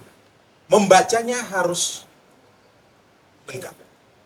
Oke, Mas Didi ini kan juga koalisi yang kemarin teman koalisinya keras banget, kenceng ngomongnya. Gak boleh cawe-cawe. Tapi kemarin menyinggung-nyinggung salah satu calon kan di Musra, Bapak Presiden kita. Nah, bagaimana kemudian Demokrat menyikapi? Ya, ini adalah dinamika kontestasi. Orang bisa punya pendapat yang berbeda. Orang punya persepsi yang berbeda. Tapi yang jelas adalah bahwa yang harus dipahami adalah bahwa kalau presiden itu mikirnya adalah rakyat Indonesia. Tidak bisa kemudian kita persepsikan presiden mikir 1-2 orang saja, apalagi di dalam kontestasi. Nah, di era sekarang ini, menuju kontestasi 2024 ini, bagaimana kemudian pemerintah menjalankan tugas dan tanggung jawabnya untuk mempersiapkan pemilu ini bisa berjalan dengan lancar, kemudian ke depan terpilih presiden, wakil presiden, anggota DPR yang demokratis, kan memang ini tugasnya pemerintah begitu. Nah, idealnya jika kita melihat bahwa tugas pemerintah ini harus menjadi bapak bagi seluruh rakyat Indonesia, presiden ini menjadi kepala negara, ya idealnya ya kita dukung presiden untuk mempersiapkan seluruh instrumen-instrumen maupun sarana demokrasi ini agar bisa berjalan secara demokratis, terbuka, dan kemudian adil. Jadi kita ingin berharap bahwa ke depan bahwa hak-hak rakyat ini bisa digunakan secara utuh tanpa ada intervensi, tanpa infiltrasi, atau bahkan tanpa tekanan-tekanan dari siapapun itu juga. Nah, politik yang bersih, politik yang santun, politik yang cerdas, demokrasi yang indah, dan demokrasi yang teduh ini kan harapan kita semuanya. Ayo kita fokus bagaimana kemenangan kontestasi ke depan adalah kemenangan ide dan gagasan serta program dan menghadirkan kemanfaatan buat masyarakat dan bangsa. Itu konteks yang tentu kita harapkan semuanya. Jadi ini pas juga ngomongnya ya, bagaimana merepresentasikan yang demokratis, terbuka, adil. Jadi no cawe-cawe harusnya, netral-netral aja. Jangan sampai ratusan triliun anggaran pemilu ini kemudian akhirnya menghasilkan yang tidak membawa kebaikan, kan harapan kita bersama begitu ya Bang? Ya, rakyat kita ini kan cukup cerdas kan. Saya pikir saluran informasi juga melalui sosial media cukup beragam. Kita melihat beberapa kasus belakangan ini. Sedemikian hegemoninya pemerintah, misalkan contoh di Lampung, bagaimana pemerintah kemudian menghadapi salah satu netizen yang kemudian memberikan kritik yang benar-benar berbeda. Pemerintah mencoba menutup ruang itu dengan rasionalisasi. Jebol juga kan. Jadi pembelajaran sekarang ini, jika melakukan atau memberikan informasi yang tidak benar, hanya persoalan waktu, bisa lusa besok nanti akan terbuka. Artinya rakyat ini cukup cerdas untuk menilai itu semuanya. Jika rakyat takut bersuara, maka rakyat juga akan menggunakan suaranya nanti di bilik suara. Kita tunggu bagaimana respon rakyat. Makanya jika rakyatnya tadi diharapkan Bang Ansi ini rakyat yang cerdas, mendapatkan ruang edukasi yang baik, saya pikir kita juga sudah tahu bagaimana rakyat menilai para pemimpin. Oke, teman-teman ada yang mau bertanya? Jika tidak, saya akan langsung minta closing statement aja, karena teman-teman pasti lebih tertarik untuk doorstop kan ya? Yang lain. Iya, karena yang penting itu itunya gitu ya, statement yang sudah dipesan oleh redaksinya, kira-kira seperti itu. Kita langsung closing statement aja ya Bang, supaya nanti sebelum maghrib kita bisa selesai, jadi teman-teman ketika doorstop juga tidak terganggu. Silakan Bang Ansi closing statement-nya mengenai tema kita, pergerakan data suara pemilih kandidat Capres-Cawapres 2024. Yang pertama tentu kami mengapresiasi karena ini adalah kerja-kerja ilmiah dan intelektual yang dilakukan oleh Bung Antoni, Das dan kawan-kawan. Ini juga merekam apa yang menjadi persepsi publik. Yang kedua, ini sebenarnya adalah aspirasi. Kalau mau kita baca, yang harus juga didengarkan. Dan ini adalah kanal demokrasi yang direkam ya, baik lewat saluran digital maupun juga ini melalui media-media mainstream konvensional. Dan saya kira memang ke depan proses-proses diskursus publik ini harus betul-betul didorong. Saya kira ujungnya adalah memang ruang publik ini harus diisi dengan diskursus yang sehat, diskursus yang cerdas, Karena kalau diisi oleh, mohon maaf, informasi-informasi sampah, maka masyarakat kita akan mengkonsumsi informasi sampah dan kemudian masyarakat kita akan menjadi sick society. Saya kira itu Luar catatan biasa. penutup saya. Luar biasa sekali Bang Ansi, terima kasih. Silakan Mas Didi. Nanti penutupnya Agen Antoni. Ya, tentu sama. Saya juga sekali lagi mengapresiasi apa yang dilakukan oleh sahabat-sahabat Pedas, Bung Antin Leo dan teman-teman yang lain gitu ya. Riset ini tidak gampang.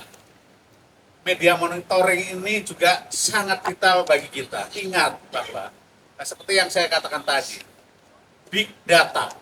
Nah, jika kita sudah bicara big data sesungguhnya, apa yang kita mau ada di sana. Apa yang kita ingin ada di sana. Nah, ini juga penting bagi politisi, penting bagi pemimpin untuk juga membangun sebuah persepsi selain langsung dari publik atau lewat survei. Big data ini menjadi penting. Karena big data ini terbukti mengumpulkan informasi-informasi yang sangat valid dan akurat begitu. Cuman memang persoalannya, bagaimana mengolah big data ini belum tentu semuanya orang bisa gitu. Nah, hari ini sahabat-sahabat Pedas mampu mengkompilasi big data ini untuk pengembangan, pengayakan, dan sumber dari diskursus publik terkait dengan politik dan election kita ke depan. Bagi kami tentu sebagai politisi ini sangat berharga dan tentu jangan berhenti sekarang saja ya Pak Ansi. Kami berharap ya kita tahu tidak gampang, tidak murah, tapi insya Allah jika berbuat untuk negeri, insya Allah Pedas ini juga menjadi harapan kita semuanya untuk membangun politik yang bersih, untuk melahirkan pemimpin yang baik dan khususnya memberikan edukasi yang bagus buat rakyat kita. Itu terima kasih sekali lagi, terima kasih dan apresiasi buat sahabat-sahabat. Baik, kita berikan aplaus. Silakan kandidat Dr. Antoni Leong. Makasih Pak Mano, Bang Ansi, Bang Didik. Jadi yang pertama, siapapun presidennya, anggota dewannya, Bang Ansi. Iya. Itu yang pertama dulu. Ya, yang lain ya ini mudah-mudahan bisa menjadi satu referensi ya Bang Ansi, Bang Didik, bagaimana percakapan di sosial media. Saya sangat yakin ini bisa menjadi satu hasil akhir nanti. Kita akan ada benang merahnya, di mana nanti ada lembaga survei juga. Ini kita akan mengisi ruang yang lain, Bang Ansi, Bang Didik. Jadi saya rasa kita akan memberikan satu nilai tambah bagaimana riset-riset ilmiah, riset-riset saintifik ini bisa kita lakukan dari perspektif digital dan sosial media. Dan di satu sisi ya kita bisa memfilter misalkan bagaimana akun robot. Kita bisa memfilter Mbak Mano. Kalau ini akun robot ya kita hanya ambil 1-2 kali misalnya, atau kita hilangkan total dan kita akan coba misalkan tiap every month melakukan diskusi seperti ini sampai melihat dinamika politik ke depan juga. Dan saya yakin pasti akan ada satu benang merah di mana hasil big data itu memotret hasil pilpres kita nanti di 2024. Dan mudah-mudahan ini saya sangat yakini dan saya lihat ini dinamika politik masih terus terjadi seperti tadi di bawah tadi ngobrol dengan Bang Didi, Bang Ansi, ini last minute. Nah ini mudah-mudahan juga pastinya sosial media dan digital saya yakin juga pasti sangat dinamis pergerakannya last minute, dan mudah-mudahan ini bisa jadi satu referensi yang berbeda untuk teman-teman media juga. Mungkin itu Mbak Mano, tapi ya yang tadi pertama siapapun presidennya. Oh ya. Satu Jawa Timur 9, Bang Ansi NTT. Terima kasih. Sekjen. Jangan lupa ya. Oh ya. Sekjen HIPMI ada yang ditambahkan? Oh cukup. Oh ya pendengar. Oke, Sekjen HIPMI nanti ada sesi khusus. Iya, terakhir di ujung Ketua Aspebindo juga. Baik, terima kasih sekali lagi Bang Ansi Lema. Kemudian tadi ada Mas Habibur Rahman dari Gerindra dan juga Mas Didi Mukrianto dari Demokrat. Dan tentu saja Direktur Pedas Poli Eko Digital Insight Institute, Bapak Kandidat Dr. Antoni Leong, gitu ya. Nggak tahu kapan lulusnya. Ya, kita doakan bersama kali ini mau maghrib gitu ya kira-kira. Siap. Baru awal teman-teman, baru awal sekali lagi ini baru awal untuk bisa memberikan gambaran bagaimana kemudian sebaran data by media sosial. Sekali lagi sebaran data by media sosial dan media mainstream yang berhasil dicatat oleh teman-teman di Pedas. Mudah-mudahan saja ini memberikan, boleh pinjam mic-nya nggak? Udah mulai bunyi. Mudah-mudahan saja ini bisa memberikan gambaran lain yang paling tidak memperluas hasanah kita bahwa dinamika politik ini terus bergerak. Dan tadi Bang Ansi kalau boleh saya pinjam pedulumnya juga arahnya ini masih belum jelas kemana, nunggu sepertiga malam dan di tikungan terakhir, kira-kira seperti itu. Baik, saya akhiri saja, sekali lagi terima kasih. Siap. Teman-teman juga yang sudah bergabung baik di offline ini maupun yang mengikuti secara Zoom maupun YouTube. Saya akhiri saja dialog mengenai riset Big Data dan Media Monitoring Pemilu 2024. Temanya pergerakan data suara pemilih kandidat Capres Cawapres 2024. Saya Brigita Manohara pamit. Selamat sore, sampai jumpa teman-teman semuanya. Terima kasih ya Kang Atang. Ya, terima kasih Mano, sama-sama siap. Ini bisa disebut lagi, ini bisa disebut lagi.